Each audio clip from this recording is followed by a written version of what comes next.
Hello दोस्तों, स्वागत है आप सभी का हमारे चैनल कॉन्टिनेंट स्टडी पर। आज हम लोग बात करने वाले हैं फ्लोरा एंड फौना की रिच डाइवर्सिटी के बारे में।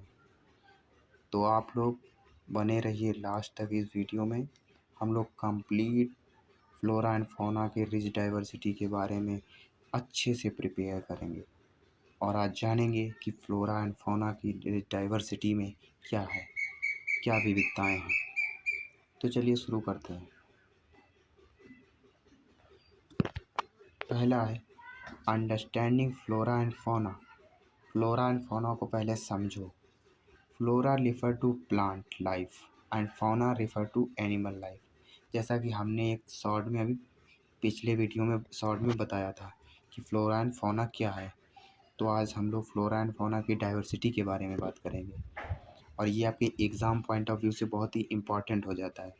तो आप लोगों को ध्यान से पढ़ना है इसे। अगर पढ़ना है तो ध्यान से पढ़िए, अन्यथा फालतू का पर देख रहे हैं, आगे बढ़ रहे हैं, ये सब करने से आपका कुछ भला होने वाला है नहीं। आपका भी टाइम जाएगा और आप कहीं पहुंच नहीं पाएंगे। हाँ, नॉलेज लेना है तो आप लीजिए ज़रूर, हर चीज़ समझते रहिए कि कौन सी चीज़ क्या है। हमने बताया इस वीडियो में फ्लोरा एंड फौना क्या है, तो आप समझिए कि फ्लोरा एंड फौना क्या चीज़ होती है। नॉलेज लेना बहुत अच्छी बात है, क्योंकि जितनी हमारे पास नॉलेज होती है वो कहीं ना कहीं काम ज़रूर आती है हमारे जीवन में। फालतू की चीज़ें देखने से अच्छा है कि हम नॉलेज की चीज़ें देखें जिससे हमें ज्ञान बढ़े। तो चलिए शुरू करते हैं understanding of flora and fauna. Flora refer to plant, मतलब जो पौधे होते हैं, पेड़ पौधे होते हैं, उसे हम फ्लोरा कहते हैं। फ्लोरा लाइफ मतलब प्लांट लाइफ, पेड़ पौधे वनस्पतियों का जीवन, चाहे वो डिज़र्ट में हो या फिर उष्णकटिबंधीय हो या वेटलैंड एरिया में, एरिया कोई भी हो सकती है, पेड़ पौधे होना चाहिए। Fauna fauna refer to animal life. अब फौना जो फ्लोरा एंड फौना, फौना होता है जो एनिमल लाइफ, मतलब ये बायोडाइवर्सिटी, बायोस्फीयर में बायोडाइवर्सिटी ना, तो बायोस्फीयर में ये सब होता है। हमारे कॉन्टिनेंट जो है ना, both are crucial for maintaining balanced ecosystem and supporting human life। देखा, वही बताया ना, बोथ दोनों किसके लिए जरूरी हैं? बैलेंस इकोसिस्टम, दोनों बैलेंस इकोसिस्टम करते हैं। देखो, प्रकाश संश्लेषण की क्रिया से पेड़ पौधे अपना भोजन बनाते हैं और पेड़ पौधे स्वयं ही अपना भोजन बनाते हैं, इसलिए वो क्या कहते हैं, उन्हें स्वपोषी पोषण कहते हैं। वो अपना भोजन स्वयं बनाते हैं। परपोषी पोषण जो दूसरों के द्वारा अपने भोजन, जैसे ये फौना, फौना में जो एनिमल्स आते हैं वो स्वपोषी पोषण में नहीं, परपोषी पोषण में आते हैं। मतलब दूसरों के पोषण से वो पोषण ग्रहण करते हैं। वो स्वयं अपना पोषण नहीं बना पाते हैं, लेकिन पेड़ पौधे डायरेक्ट सूर्य से प्रकाश संश्लेषण की क्रिया से बना लेते हैं। क्या कहते हैं, प्रकाश संश्लेषण की क्रिया से वो भोजन बना लेते हैं। एंड सपोर्टिंग ह्यूमन लाइफ को सपोर्ट करते हैं। अब आप सभी तो जानते हो कि ह्यूमन लाइफ को सपोर्ट करने के लिए पेड़ तो हमें बहुत कुछ देते हैं। And animals also provide more things. So next, diverse ecosystem. Ecosystem like forest. अब इकोसिस्टम्स डाइवर्स कैसे हैं, इस बात को अच्छे से समझो। अब इकोसिस्टम लाइक फॉरेस्ट, जंगल है, डिजर्ट जो हमारे मरुस्थल हैं, मतलब रेगिस्तान जैसे हमारे यहाँ, और ये वेटलैंड जो गीली ज़मीनें होती हैं ना, जो पानी को जो सोख लेती हैं, वेटलैंड्स एरिया, गीली गीली ज़मीनें जो होती हैं। एंड ओशियन, समुद्र host unique combination of flora and fauna each adopted to their specific environment. देखो, प्रत्येक जो डिज़र्ट हैं, फॉरेस्ट हैं, वेटलैंड्स हैं, ओशियंस हैं, प्रत्येक एक स्पेसिफिक एनवायरनमेंट को अडॉप्ट किए हुए। समुद्र जाएंगे तो वहाँ एक अलग इन्वायरमेंट मिलेगा, फॉरेस्ट जाएंगे तो अलग इन्वायरमेंट होगा, डिजर्ट जाएंगे वहाँ का इन्वायरमेंट अलग होगा। जहाँ ज़्यादा पेड़ पौधे होंगे वहाँ हमें छाया भी मिलेगी, लकड़ी भी मिलेगी, वहाँ का वातावरण शुद्ध होगा। तो डाइवर्स है ना। वेटलैंड जहाँ गीले मैदान हैं, जहाँ पानी है और जो पानी को ज़्यादा सोखते रहते हैं, वेटलैंड है ना, हमारे गवर्नमेंट रिजर्व किए हैं वेटलैंड्स। तो ये है। नेक्स्ट है हमारा फॉरेस्ट इकोसिस्टम। अब फॉरेस्ट जंगलों का इकोसिस्टम क्या है, पारिस्थितिकी तंत्र क्या है? Forest including tropical rain forest and temperate forest are home to a vast array of plants like trees and shrubs and animals like birds and mammals। तो ये है फॉरेस्ट इकोसिस्टम में हम बात करेंगे, इंक्लूड ट्रॉपिकल रेन फॉरेस्ट, मतलब कई प्रकार के जो वन आते हैं ना ट्रॉपिकल, जहाँ पर ज़्यादा वर्षा होती है, गर्मी भी बहुत पड़ती है वहाँ पर। And temperate forest temperature high low होता है ना, तो tropical forest and temperate forest at home to a vast array of plant. बड़े पेड़ पौधों का जो ये घर होते हैं, और trees and shrubs and animal like birds और एनिमल्स का भी तो पेड़ पौधे और जंगल घर ही होते हैं, जैसा कि आप यहाँ भी देख रहे होंगे। ये सर्प, ये चिड़िया, ये कौन सी बिल्ली है, और ये पेड़ पौधे, ये जंगल मान लीजिए। तो ये सब इनका घर है, इकोसिस्टम पूरा चला, बायोस्फीयर पूरा मेंटेन इसीलिए तो हो रहा है, सब एक दूसरे पर डिपेंडेंट है। अब अगला डिजर्ट इकोसिस्टम। अब डिजर्ट इकोसिस्टम से जैसा कि आप जान पा रहे होंगे कि यहाँ पर देखो रेगिस्तान है, और ये जिसे काकटी इसमें लिखा हुआ है, बाकी हम इसे और नामों से जानते हैं, जैसे नागफनी कह देते हैं, कटकटैया कह देते हैं हम लोग। तो ये, और यहाँ पर कौन, ऊँट सबसे ज़्यादा सर्वाइव करने वाला जानवर है। तो future hardly features deserts feature hardy plant such as cacti and resilient animal like camel camel animal, both adapted to survive in extreme arid conditions। भयानक कंडीशन, जो गर्मी इतनी ज़्यादा पड़ती है ना वहाँ पर, उसमें भी वो ये सब सर्वाइव कर जाते हैं। वेटलैंड इकोसिस्टम, जैसा कि हमने अभी आगे बताई कि वेटलैंड जहाँ की ज़मीनें पानी पड़ा हो, और wetland ecosystem, wetlands such as marshes and swamps support diverse species like water lilies and amphibians, playing a vital role in water purification and flood control। ये जो वेटलैंड होते हैं ये पानी को बहुत जल्दी सोखते हैं, तो जो अब हमारा सारा पानी इकट्ठा होता है बरसात का, तो ये इसे बहुत तेज़ गति से सोखते हैं, और इसमें वाटर को प्योरीफाई करते हैं। वाटर को प्योरीफाई कैसे करते हैं, अब ऊपर से पानी सोखता है, तो धीरे धीरे प्योरीफाई होते सीधे हमारे वाटर लेवल, मतलब ग्राउंड लेवल वाटर में, जो हमारा ज़मीनी स्तर का पानी है, जिसे ज़मीन के अंदर जो पानी है, जहाँ से पीते हैं, निकालते हैं, और खेत वगैरह सींचते हैं, सभी काम के लिए यूज़ आता है। तो ग्राउंड वाटर को प्योरीफाई कर देता है, ऊपर से आता है, प्योरीफाई करता हुआ नीचे जाता है। तो ये वेटलैंड बहुत बड़ा रोल निभाते हैं। और आप देख रहे हैं मेंढक और ये सारस जो यहाँ पर है, तो ये सब भी वहीं पर रहते हैं, क्योंकि ये जलीय जीव हैं, ये जल के किनारे, इन्हें जल में भी रहना और लैंड एरिया में भी रहना है, दोनों जगह ही लोग रहते हैं। फिर आता है ओशियन इकोसिस्टम। अब ओशियन इकोसिस्टम आप जानते हैं कि यहाँ पर मछलियों का तो गढ़ ही है, सॉरी, मछलियों का तो गढ़ है। Ocean form coral reefs to deep sea trenches are teeming with marine life, including anguillifish and marine mammals। देखो, कोरल रीफ आप जानते होंगे, जो घास जैसे मैदान समुद्र के अंदर होते हैं। कोरल रीफ का भी सर्च करना आप नेट पर, तो कोरल रीफ मिलेगी, या फिर मैं एक वीडियो बनाऊंगा कि कोरल रीफ क्या होती हैं। और फिश एंड मैरीन मैमल्स, और भी कई तरीके के, तो इनका ये घर है। तो ये ओशियन इकोसिस्टम की बात होगी। अब हम चलते हैं आगे। Conservation efforts is essential to protect endangered species and habitats। Successful programs have saved species like the giant panda and the bald eagle। तो ये जो giant panda and the bald eagle जो है, ये प्राणी इंडेंजर्ड स्पीसीज है, मतलब endangered का मतलब इनकी जनसंख्या जो है बहुत कम हो चुकी है, इंडेंजर्ड कैटेगरी में ये ख़त्म हो सकते हैं, इसलिए इन्हें प्रोटेक्शन देना पड़ता है। तो कंजर्वेशन इफर्ट, मतलब सरकार प्रयास करती है यही बनाने के लिए, बायोस्फीयर रिजर्व और वो वेटलैंड रिजर्व बनाती है, और नेशनल पार्क बनाती है, जिसमें ये सब रिजर्व किए जाते हैं और इनका रक्षण होता है।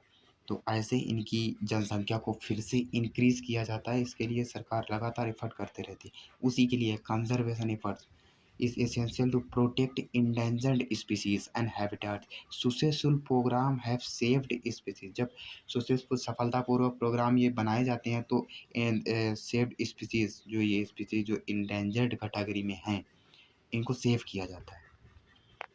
अगला human impact on flora and fauna. अब मानवों का क्या प्रभाव है फ्लोरा एंड फाउना पर। फ्लोरा जो मतलब फॉरेस्ट हो गए हमारे, मतलब पेड़ पौधे से रिलेटेड, फाउना हम जानते हैं जीवन की बात हो गई, जानवरों की बात हो गई। तो human activities such as deforestation, pollution and climate change threaten biodiversity, leading to habitat loss and species extinction। देखो, human activity such as deforestation, पेड़ों की कटाई इतनी अंधाधुंध हुई है, इतनी ज़्यादा कटाई हुई है कि जंगल के जंगल साफ हो गए। सब किसके लिए काटा, क्यों काटा? भाई लकड़ी की ज़रूरत पड़ती है। अब हम किताबें पढ़ते हैं, उसमें भी लकड़ी, किताबें तो एक हैं, और भी बहुत सारे कामों में और लकड़ी जलाने के लिए, या हम देखते हैं घर में अपने टेबल कुर्सी मेज, ये कई चीज़ें जो लकड़ी की आती हैं, सब कहाँ से आती हैं? लकड़ी की से तो आती हैं। तो इसके लिए जंगल कट, और खेती के लिए सबसे बड़ी मात्रा में कटते हैं। खेत बनाते हैं लोग एग्रीकल्चर करने के लिए, खेती करने के लिए बड़ी मात्रा में पेड़ों की कटाई होती है, क्योंकि उन्हें खेत चाहिए। तो पोल्यूशन, और ये सब पोल्यूशन फैलाते हैं, क्योंकि जो पोल्यूशन को कंट्रोल करने वाले फॉरेस्ट थे। भाई पेड़ लगाना एक अलग बात होती है, फॉरेस्ट एक अलग बात होती है। फॉरेस्ट में आप देखते हैं कितना घना, एकदम डेंसिटी कितनी होती है। जब हवा उससे क्रॉस होती है ना, तो एकदम से प्योरीफाई हवा हो जाती है। जितने कण है ना, वो सब चिपक जाते हैं इस पे, जो महीन कण होते हैं ये सब पत्तों पे चिपक जाते हैं या फिर रुक जाते हैं वहीं, एकदम प्योरीफाई हवा होगी। अब एक पेड़ खड़ा है, तुम दूर दूर एक एक पेड़ खड़ा कर दो, तो उससे आप सोचो कि हवा प्योरीफाई हो जाएगी, क्या हो जाएगी? नहीं होगी। तो पेड़ लगाना या फॉरेस्ट होना भी दोनों अलग बात है। और वो जो घर थे और वहाँ जो टेम्परेचर कम था, वहाँ केवल पेड़ ही थोड़ी होते हैं, वनस्पति होती हैं, छोटे छोटे पेड़ पौधे होते हैं, पेड़ में छेलने वाले बहुत से पेड़ पौधे होते हैं। तो ये सब चीज़ें होती हैं। तो जंगल एक अलग बात है। अब पेड़ लगा देना, एक पेड़ लगा देना, वो बात नहीं रहती जो फॉरेस्ट में है। तो फॉरेस्ट का इतना बहुत बड़ी अपॉर्चुनिटी का लॉस है, जिसमें मानव जीवन को खतरे में डालना, या फिर सभी जीवों को, क्यों मानव ही क्यों, प्रत्येक जीवन जो इस धरती पर एग्जिस्ट कर रहा है, सबके लिए खतरा है। अगर फॉरेस्ट गए, पॉल्यूशन होगा तो मानवों को खतरा और सबको खतरा। क्लाइमेट चेंज होगा, सबको खतरा। थ्रेटन बायोडाइवर्सिटी को बर्बाद कर दिया पूरा, leading to habitat loss and species extinction. सब लॉस ही लॉस तो है इससे। Flora and fauna, human impact से फ्लोरा एंड फौना दोनों पर इम्पैक्ट पड़ रहा है। अब आज की स्थिति में आप देख रहे होंगे। चलिए, conclusion and call to action. Flora and fauna are vital for ecosystem health and human well-being. Protecting biodiversity require collective efforts for individual and communities.